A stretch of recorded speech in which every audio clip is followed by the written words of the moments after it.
Hi friends, నేను TVR సత్యాన్ని మాట్లాడుతున్నాను. స్వామి వివేకానంద చెప్పిన సోదరిమణులారా లేవండి మేలుకొండిలో పార్ట్ 65లో నా గురుదేవుడు న్యూయార్క్లో స్వామి వివేకానంద ఇచ్చిన ప్రసంగంలో పార్ట్ 2 చెప్తున్నాను ఈరోజు నేను. ఇటీవల 19th సెంచురీ అనే పత్రికలో మార్క్స్ ముల్లర్ ప్రచురించిన ఒక యథార్థమైన మహాత్ముడనే వ్యాసాన్ని మీలో అనేకులు చదివి ఉంటారు. శ్రీరామకృష్ణ జీవితం ఆయన బోధలకు ప్రత్యక్ష దృష్టాంతం అనటంతో ఆసక్తికరంగా ఉంది. పాశ్చాత్య దేశాల్లోని పరిస్థితులకు భారతదేశంలోని స్థితిగతులకు ఎంతో వ్యత్యాసం ఉండటంతో మీకు ఈ జీవిత చరిత్ర కొంత ఆశ్చర్యాన్ని కలిగించవచ్చు. దైనందిన జీవిత చంచల పరిస్థితులకు అనుగుణంగా పాశ్చాత్య దేశాల్లో ఆవిర్భవించిన ఆచార వ్యవహారాలు భారతదేశ రీతి నీతులతో పూర్తిగా విభేదిస్తున్నాయి. అయినా పూర్వం విన్న విషయాలకు నవీన భాష్యము అనిపించేదవటంతో ఈ జీవిత చరిత్ర మీకు అత్యంత ఆసక్తికరంగా ఉంటుంది.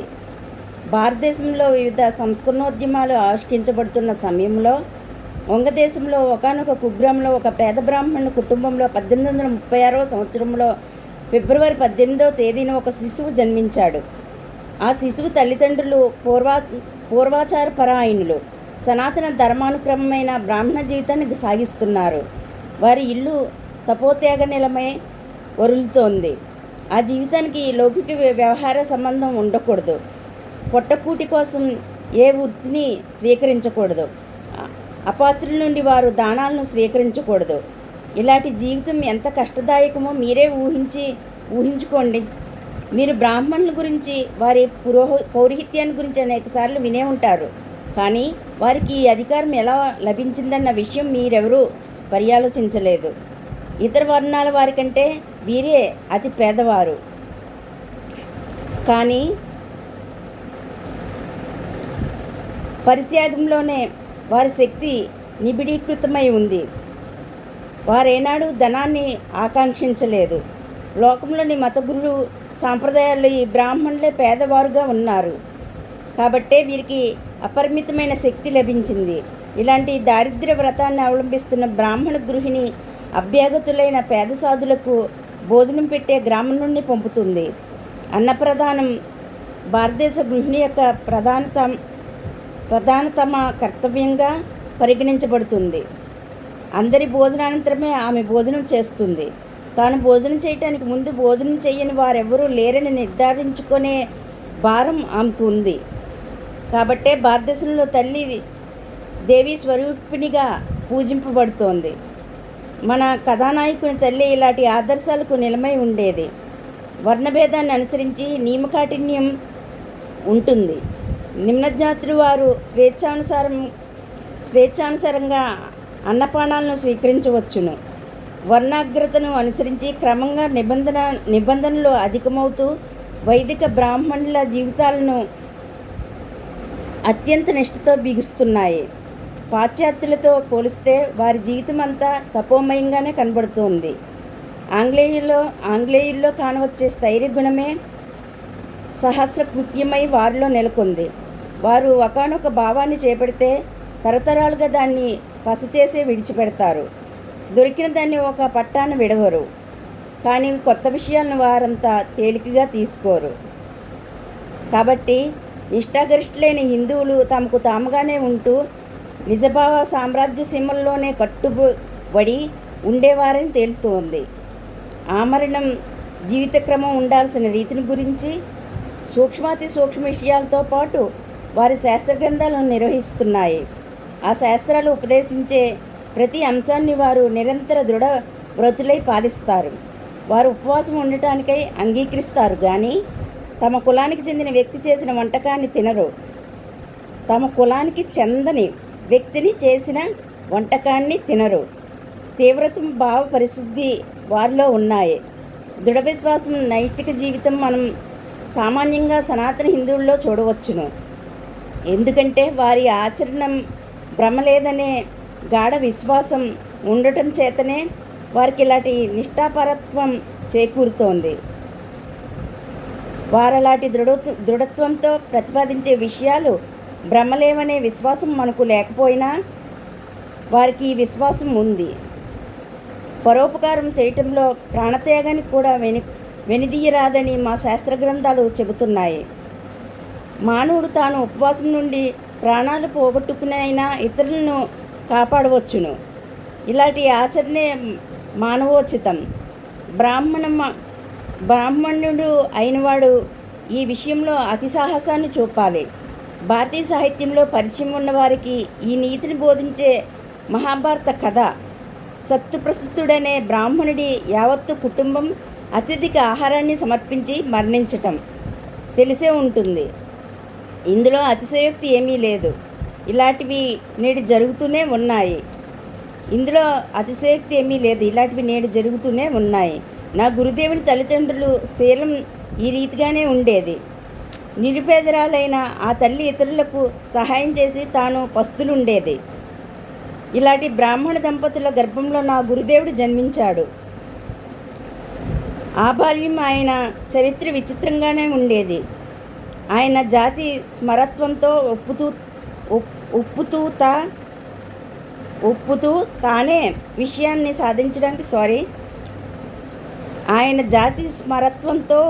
ఒప్పుతూ తానే విషయాన్ని సాధించడానికి భూమి మీద అవతరించింది తెలుసుకోగలిగాడు. ఆ విషయాన్ని సాధించే నిమిత్తమే ఆయన శక్తి అన్నంత దారిపోశాడు. చిన్నతనంలోనే తండ్రి చనిపోయాడు. బాలుణ్ణి బడికి పంపారు. బ్రాహ్మణ బాలురు విధాయకంగా విద్యను అభ్యసించాలి. అధ్యాపనాలే వారి జీవితానికి తోడ్పడే వ్రతాలు. నేటికి భారతదేశంలో అనేక చోట్ల నిలిచి ఉన్న ప్రాచీన విద్యా విధానానికి వర్తమాన విద్యా విధానానికి ఉన్న వ్యత్యాసం అధికం. విద్యార్థుల జీతం కట్టక్కర్లేదు. పరమ పవిత్రమైన జ్ఞానం విక్రయింపకూడదు. నిష్కామ బుద్ధితో విద్యాదానం చెయ్యాలి. ప్రతిఫలాన్ని కోరక విద్యాదానం ఉనర్చటమే గాక అనేక మంది ఉపాధ్యాయులు విద్యార్థులకు అన్నవస్త్రాలు కూడా ఇస్తూ ఉంటారు. ఈ ఉపాధ్యాయులకు సహాయకారిగా ఉండే నిమిత్తం ధనవంతులు వివాహ శ్రద్ధాది సమయాల్లో దానాలు ఇస్తుంటారు. కొన్ని ప్రత్యేక దానాలు స్వీకరించే ముఖ్య అధికారం ఈ ఉపాధ్యాయులకే ఉంది. ఈ దానాలను స్వీకరించి వారు విద్యార్థులను పోషించాలి. కాబట్టి వివాహ సమయంలో ముఖ్యంగా గొప్పవారి ఇళ్లకు ఈ ఉపాధ్యాయులు ఆహ్వానింపబడతారు. వారు అక్కడికి వెళ్ళి శాస్త్ర విషయమే చర్చ చేస్తారు.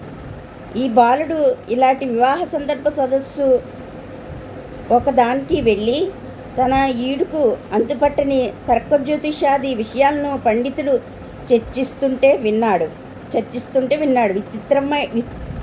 విచిత్రుడైన ఈ బాలుడు వారి విద్యా పరిణతి ఇదే కదా అని వితకరించుకున్నాడు. వారు ఇంత కష్టపడి వాదించుకోవటం ఎందుకు? ధనం నిమిత్తం విశేష ఉపజ్ఞను చూపేవాడికి విలువైన వస్త్రాలు లభిస్తాయి. వీరంతగా వాగ్వాదం చేసుకోవటం దీనికోసమే.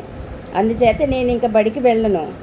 కానీ పండితుడైన పెద్దనాన్నగారు ఈ బాలుడికి విద్య నేర్పడానికి తనతో కలకత్తాకు తీసుకెళ్ళాడు. త్వరలోనే ఈ బాలుడు లౌకిక విద్య ఐహిక సుఖాలను ఇచ్చేదే కానీ మరి దానివల్ల ఎలాంటి ప్రయోజనం లేదని నిశ్చయించుకున్నాడు. కాబట్టి ఈ చదువులను విడిచి ఆధ్యాత్మిక జ్ఞానాన్ని తన శక్తినంతా అతడు వినియోగించతలిచాడు. తండ్రి లేని నిరుపేద అవటంతో జీవనానికై కలకత్తాకు సమీపంలోని దేవాలయంలో పూజారిగా కుదిరాడు. మా దేవాలయానికి మీ చర్చికి ఎలాంటి పోలికలు లేవు. అవి సార్వజనీన ప్రార్థనా మందిరాలు కావు.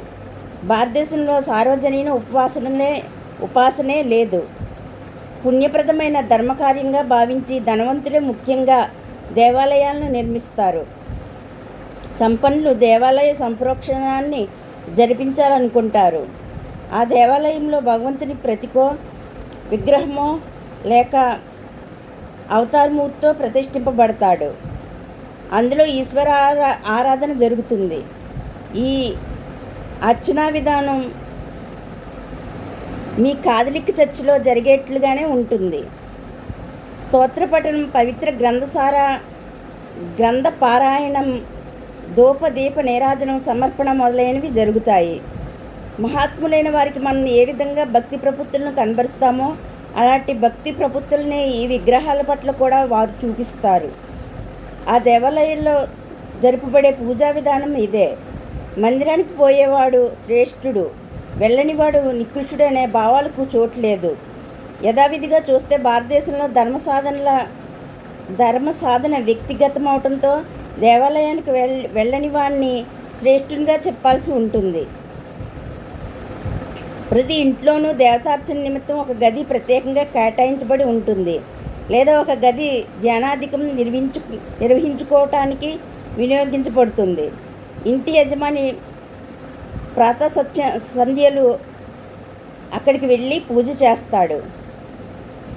ఆ పూజ కేవలం మానసికం. అతడు ఏం చేస్తున్నది ఇతరులకు తెలియదు. అతడి పలుకులు ఇతరులకు వినపడవు.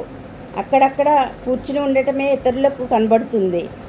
లేక చేతి వేళ్లను విచిత్రంగా కదిలిస్తుండటమో, నాసికా పుటాన్ని అదిమి వింత రీతిలో పీల్చుకోవటమో కనబడుతుంది. అంతకంటే విశేషమేమీ అతడి సోదరుడికైనా భార్యకైనా తెలియదు. ఇలా పూజ విధానం అంతా రహస్యంగా ఇంట్లోనే జరపబడుతుంది. ఇంట్లో ప్రత్యేకమైన వసతి లేని వారు నదీ తీరానికి కూడా పోవడం కద్దు. కొన్ని సమయాల్లో పూజా పురస్కారాల ఉనర్చడానికి దేవాలయానికి కూడా వెళ్తారు. ఇంటితో దేవాలయ సంబంధం ముగుస్తుంది. ప్రాచీన కాలం నుండి మా దేశంలో మనస్మృతి తెలిపిన రీతిగా పూజారి పతితుడిగా ఎంచబడుతున్నాడు. తదితర స్మృతులు దేవాలయ అర్చకుని సంఘ బహిష్కృతునిగా ఉనరుస్తున్నాయి. విద్యా విక్రయమే వర్తక వ్యాపారం చేయటమవుతుందని దీని భావం. దారిద్ర్యానికి లోనే అర్చకత్వాన్ని విధిలేక స్వీకరించిన ఆ బాలుని మనోస్థితి ఎలా ఉంటుందో మీరే ఊహించండి. వంగదేశంలో పూర్వకవులచే రచించబడ్డ గేయాలు చాలా వరకు నేటికి నిలిచి ఉన్నాయి. కలకత్తా నగర వీధుల్లోనూ కుగ్రామాల్లోనూ వాటిని వింటూ ఉంటాం. ఈ గేయాలు ఆధ్యాత్మికమైనవి. వాటి భావం భారతదేశ మతాలకు మూలసూత్రమైన సాక్షాత్కారం. ఈ తత్వాన్ని వెలబుచ్చని మత గ్రంథం ఒకటి కూడా భారతదేశంలో కనపడదు. మానవుడు ఈశ్వరతత్వాన్ని సాక్షాత్కరించుకోవాలి. ఈశ్వర సత్తను సానుభూతం చేసుకోవాలి. ఈశ్వరుని చూడగలగాలి. ఈశ్వరుడితో సంభాషించగలగాలి. ఇదే మత సంగ్రహం. భగవంతుడి రూపాలను దర్శించిన మహాత్ముల గాథలతో భారతదేశం నిండి ఉంది. ఇలాంటి తత్వాలే వారి మతానికి మూలభూతాలై ఉన్నాయి. మా ప్రాచీన శాస్త్ర గ్రంథకర్తలు అపరోక్షానుభవ సంపన్నులు. మా గ్రంథాలు పండితుల చిత్త వినోదానికి రచించబడలేదు. అవి తర్కానికి లొంగేవి కావు. అనుభవ సంపన్నులైన మహాత్ములచే రచించబడిన విషయాలు అవటంతో సమాన అనుభవ భూమికలను అధిరోహించిన మనసుకే అవి సుబోధకమవుతాయి. జీవన్ముక్తి అనేది ఒకటి ఉందని, సర్వులకు అది సుసాధ్యమని, ఇందులో ఆరుడిత్వం పొందినప్పుడే ధర్మసాధన ప్రారంభము అవుతుందని వారి అభిప్రాయం. ఇదే మతాలన్నింటి సారాంశం. కాబట్టే మహావాగ్మి తర్కశాస్త్ర పారంగతుడు అయిన వాడు పరతత్వాన్ని గురించి ప్రసంగిస్తుండగా వినేవారు దొరక్కపోవటం, అనామకుడు స్వభాషా జ్ఞానరహితుడు అయినవాడి పలుకులను ఆలకించే అవతారమూర్తి అని దేశమంతా అసంఖ్యాకులు పూజించటం సంభవిస్తోంది. భారతదేశంలో ఒకడు ఆత్మసాక్షాత్కారాన్ని పొందాడనే విషయం ఎలాగో తెలియగానే జనం 4 వైపుల నుండి అతన్ని దర్శించుకోవడానికి వస్తారు. తర్వాత అతన్ని పూజించనారంభిస్తారు. ఈ సాక్షాత్కారానికి అర్థం ఇక మతం అతనికి కేవలం ఊహాగానం కాదు. ముఖ్య విషయమైన ధర్మ సాధన, ఆత్మ అమృతత్వం, ఈశ్వరుడు మొదలైన తాత్విక విషయాలు అతడికి విస్పష్టాలైనవి. వాటిని గురించి అతడు చీకట్లో తారట్లాడటం ఉండదు. ఈ యువకుడు అర్చించే దేవాలయంలో ఆనందమయ్య అయిన జగన్మాత విగ్రహం ప్రతిష్ఠించబడి ఉంది. అతడు ఆ విగ్రహాన్ని ప్రాతః సంధ్యల్లో అర్చించేవాడు.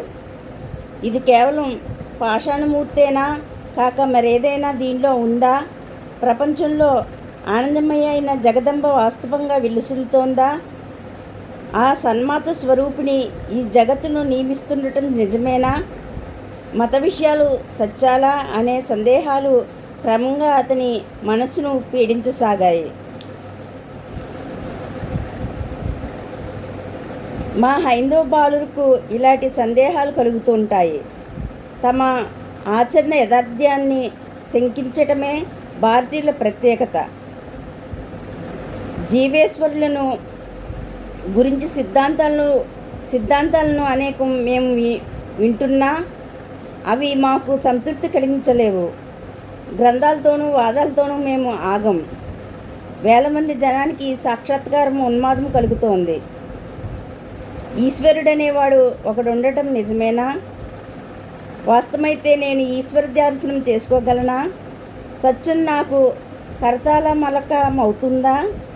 పాశ్చాత్యులకి మా విషయాలన్నీ అసాధ్యాలుగా తోచవచ్చు, కానీ మాకు ఈ సాక్షాత్కార విషయం అతి సహజంగానే తోస్తుంది. దానికోసం మేము ప్రాణాలకు కూడా అర్పిస్తాం. ప్రాచీన కాలం నుండి మా దేశంలో అనేకులు ఈ సత్యాన్ని సాక్షాత్కరించుకోవటానికై సుఖభోగాలను పరిత్యజించి గిరి గుహవాసులు అవుతుండటం మీరు వినే ఉంటారు. నేడు కూడా అనేక మంది సంసారాన్ని త్యజించి పవిత్ర నదీ తీరాల్లో ఈ సత్య పదార్థాన్ని సాక్షాత్కరించుకునే కోరికతో వ్యాకులత చిత్తులై ఆక్రందిస్తున్నారు. ఈ సాక్షాత్కారానికి అర్థం మనం సామాన్యంగా అనుకునే బుద్ధిగ్రాహ్యం, హేతువాద సమ్మతమైన ఎరుక కాదు, లేదా ఊహింపదగ్గ విషయమూ కాదు. పంచేంద్రియ అనుభూతమైన ఈ జగత్తు అస్తిత్వం కంటే గంభీరమైనది అపరోక్షానుభూతి. ఈ అనుభూతిని సమర్థించే విషయాలను నేను ఇప్పుడు ప్రస్తావించను, కానీ ఇదొక్కటే వారి అంతరాత్మ కోరేది. వేల కొద్ది జనులు ఈ ఆశనే హృదయంలో ఉంచుకుని తపోరంగంలో నిలుస్తున్నారు. యుగాల తరబడి దేశమంతా ఈ సాక్షాత్కార వాంఛతోనే తపోత్యాగాలను అనుష్ఠిస్తూ ఉంది. ఈ సాక్షాత్కార వాసన ప్రాబల్యంతోనే ప్రతి సంవత్సరం ఎందరో సంసారాన్ని త్యజించి తపోగ్నికి ప్రాణాలను ఆహుతించుకుంటున్నారు. ఈ మాట పాశ్చాత్యులకు నీటి మూట మాదిరి తోచవచ్చును. ఇలా భావించడంకున్న కారణాలు నాకు తెలుసు. పాశ్చాత్య దేశాల్లో నేను నివసించాను. నా జీవితంలో ఇంతకంటే యథార్థమైన విషయం మరొకటి నాకు కనిపించలేదు. ఈ ఈశ్వర వస్తువును విస్మరించిన నిమిషం వ్యర్థమవుతోంది. భౌతిక శాస్త్రాల్లో అత్యద్భుత విషయాలు చింతించినా వ్యర్థమవుతోంది. ఈశ్వర స్మృతిని కలిగించే విషయాలన్నీ తుచ్చాలే. నువ్వు బుద్ధిలో బృహస్పతివైనా మూర్ఖ శిరోమణివైనా జీవితం క్షణభంగురమని గ్రహించు. నువ్వు ఆగర్భదరిద్రుడివైనా ధనానికి కుబేరుడివైనా జీవితం అనిత్యమని తెలుసుకో. నువ్వు పాశ్చాత్య దేశాల్లోని మహానగర వీధుల్లో దిక్కులేక అల్లాడే పక్షివైనా కిరీటదారువైన సమ్రాట్టువైనా జీవితం అశాశ్వతమని గ్రహించు. నువ్వు రోగం అంటే ఏమిటో ఎరగని ఆరోగ్యవంతుడైనా ఆరోగ్యం అంటే ఏమిటో ఎరగని రోగివైనా జీవితం క్షణికమని తెలుసుకో. నీకు కళానుభూతి పట్ల సుకుమార జీవితం ఉన్నా హింసా క్రౌర్యత మనసున్న జీవితం ఆశయ సఫలమని నువ్వు గుర్తించడం మంచిది. ఈ జీవిత రహస్యాన్ని తెలుసుకోవడానికి కేవలం ఒక్క ఉపాయమే ఉందని హిందూ అంటాడు. ఈ ఉపాయాన్నే వారు భగవంతుడని ధర్మమని చెబుతారు. ఈ రెండు సత్యాలైతేనే జీవిత రహస్యం తేటతెల్లమవుతుంది. జీవిత భారం తేలికవుతుంది. జీవితం ఆనందమయమవుతుంది. కాని పక్షంలో జీవితం ఒక గుదిబండ అవుతుంది. ఇదే మా సునిశ్చిత అభిప్రాయం. ఏ హేతువాదమైనా ఈ విషయాన్ని బలపరచలేదు. కేవలం అస్థిమాత్ర వాచ్యమని అంటే హేతువాదం వీగిపోతుంది. ఎంతటి సూక్ష్మవాద కౌశలమైనా ఏ శాస్త్ర శాఖకు చెందినదైనా విషయాలను చూచాయిగా ప్రదర్శించటమే గాని ఇతిమిద్దితమని నిర్ణయింపజాలదు. నేడు భౌతిక శాస్త్రాలు ప్రత్యక్షంగా ప్రదర్శించే విషయాలు కూడా అనుమానాలే కానీ నిర్ణీత సత్యాలు కావు. వస్తుతంత్రమైన సత్యాలు సాక్షాత్కారాలవుతాయి. సత్యాన్ని ప్రత్యక్షమంచుకొనవచ్చును. ఇలానే ధర్మాన్ని తెలుసుకోవచ్చును. ఈశ్వరుడు అనేవాడు ఒకడున్నాడనే విశ్వాసం కలగడానికి దాని సాక్షాత్కారం అవశ్యమై ఉంది. శాస్త్రతత్వాల యథాత్మాన్ని అంగీకరించడానికి ముందు ఆ తత్వాల అపరోక్ష అనుభూతి కావాలి. సానుభూతి కాక మరి అన్యమేది ఎంతటి హేతువాదమైనా ఈ తాత్విక విషయాల సత్యాన్ని మనకు ప్రమాణంగా వనచ్చలేదు, అచంచలమైన విశ్వాసాన్ని కలిగించలేదు. ఇది నా మనోభావం. ఇదే భారతదేశ అభిప్రాయం కూడా. ఆ బాల్డీ సాక్షాత్కార ఆవేశానికి లోనయ్యాడు. అతడి మనసు ఈ విషయంలోనే ఏకాగ్రమైంది. తల్లి, నువ్వు ఉన్నావనే విషయం వాస్తవమా లేక కల్పన? ఆనందమయి అయిన జగన్మాత కవుల భ్రాంతుల స్పష్ట లేక అలాంటి తత్వం వాస్తవికంగా ఉందా అంటూ రోజుల తరబడి అతడు విలపించసాగాడు. గ్రహపఠనమే విద్యాగ్రహణమనే అభిప్రాయం ఉన్న మనం గ్రంథాలను చదివి చూసాం. అతడికి ఇలాంటి విద్యాంశాలు ఏమీ కూడా లేవు. కాబట్టి అతడి మనసు నైసర్గిక స్థితిని కోల్పోక పరిశుద్ధమై అపవిత్ర భావ సందీప్తమై ఒప్పసాగింది. ఆ మనసు ఇతర విషయాల మీద పోక పలుచపడలేదు. అతడు విశ్వవిద్యాలయానికి వెళ్ళనివాడటంతో స్వయంగానే ఆలోచించసాగాడు. మనం సగపాలు జీవితాన్ని విశ్వవిద్యాలయాల్లోనే గడపడం వల్ల మన బుర్రలు ఇతర భావాలతో నిండిపోయినాయి. నేను ఇంతకు ముందు ప్రస్తావించిన వ్యాసంలో మార్క్స్ ముల్లర్ మహాశయుడి అతన్ని గురించి వ్రాస్తూ స్వచ్ఛమైన అసలైన మనిషి అని, ఇతని స్వాభావిక ఉపార్జన రహస్యం అతడు విశ్వవిద్యాలయ ప్రాంగణంలో పెరగకపోవటమే అని చెప్పడం ఎంతో సమంజసంగా ఉంది. అతని మనసును తీవ్రంగా వేధిస్తున్న చింత తాను ఈశ్వరుని చూడగలనా అనేదే. ఆ చింత అతడు మరీ దేన్ని ఆలోచించలేనంత ప్రాబల్యం వహించింది. ఇక అతడు పూజను యథావిధిగా చేయజాలలేకపోసాగాడు. పూజా విధానంలో విభిన్న విషయాలను నిశ్చితంగా పాటించలేకపోయాడు. నైవేద్యాన్ని, ధూపదీపాలను విగ్రహానికి అర్పించటాన్ని అతడు తరచూ మర్చిపోసాగాడు. కొన్ని సమయాల్లో అతడు కేవలం నీరాజనాన్నే గంటల కొద్దీ అర్పిస్తూ పారవస్యంలో ఉండేవాడు. తల్లి, నువ్వు ఉన్నావనే విషయం వాస్తవమా? ఎందుకు మాట్లాడవు? నీ మనసు కరగదా అంటూ ప్రతిరోజు అతడు తీవ్రమైన వ్యాకులత పొందేవాడు. మన జీవితంలో కూడా ఒక్కొక్కప్పుడు ఇలాంటి క్షణాలు తటస్థిస్తాయి.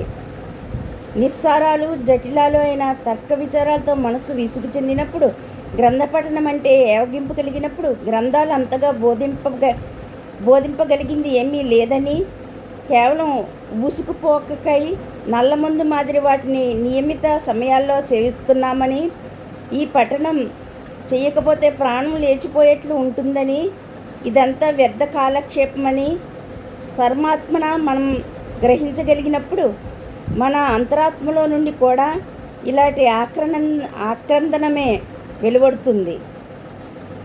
ఈ విషయంలో నాకు జ్ఞానలోకాన్ని అనుగ్రహింపగలిగిన వారెవరూ లేరా? సర్వేశ్వరా, నువ్వుంటే జ్ఞానజ్యోతిని ప్రసాదించుము. ఎందుకు పలుకుకున్నావు? నీ దర్శనాన్నే దుర్లభం అనుస్తున్నావే. ఇంతమంది ప్రవక్తలను పంపటం ఎందుకు? నువ్వే రాకూడదా? వాగ్యుద్ధాల ఉపశాఖలతో కూడుకున్న ఈ ప్రపంచంలోనే నేనెవరిని అనుసరించాలి? నేనెవరిని విశ్వసించాలి? నువ్వు అందరివాడివని అయితే నువ్వు వచ్చి నీ బిడ్డతో ఎందుకు మాట్లాడవు? దోషాలను ఎందుకు తెలుపవు అని మన అంతరాత్మ ఘోష పెడుతుంటుంది. మనస్సు అధికంగా కలవలపాటు పడుతూ ఉన్నప్పుడు మనమంతా కూడా ఇలాగే పలుగెత్తి విలపిస్తుంటాం. నాలుగు వైపులా ఉన్న మోహాల మహత్వంతో మనం దీన్ని మరు నిమిషంలోనే మర్చిపోతాం. అప్పటికప్పుడు స్వర్గద్వారం తెరవబడే దివ్యముహూర్తం ఏతించిందని అనిపిస్తుంది. అప్పటికప్పుడు జ్ఞాన జలదిలో మునక వేయబోతామా అనిపిస్తుంది. కానీ మళ్ళీ మనలో పశు ప్రవృత్తి ఈ దివ్య భావాలన్నింటినీ మురిపింపచేస్తుంది. మనం మళ్ళీ అధపాతాళానికి చేరుకుంటాం. పశు ప్రవృత్తి తిరిగి పొడచూపుతుంది. ఆహార నిద్ర మైదునాలను ఆశ్రయించి మృత్యుముఖంలో పెడతాం. పునరపి జననం, పునరపి మరణం. కానీ మహాత్ములైన వారు ఈ విషయాన్ని ఇంత చులకనగా విడిచిపెట్టరు. ఒక మారు మనసు అంతర్ముఖమైతే ఎన్ని విఘ్నాలు ఎదురైనా వెనుకంజ వెయ్యరు. జీవితం అనిత్యమని తెలిసి సత్యవస్తువునే వారు ఆకాంక్షిస్తారు.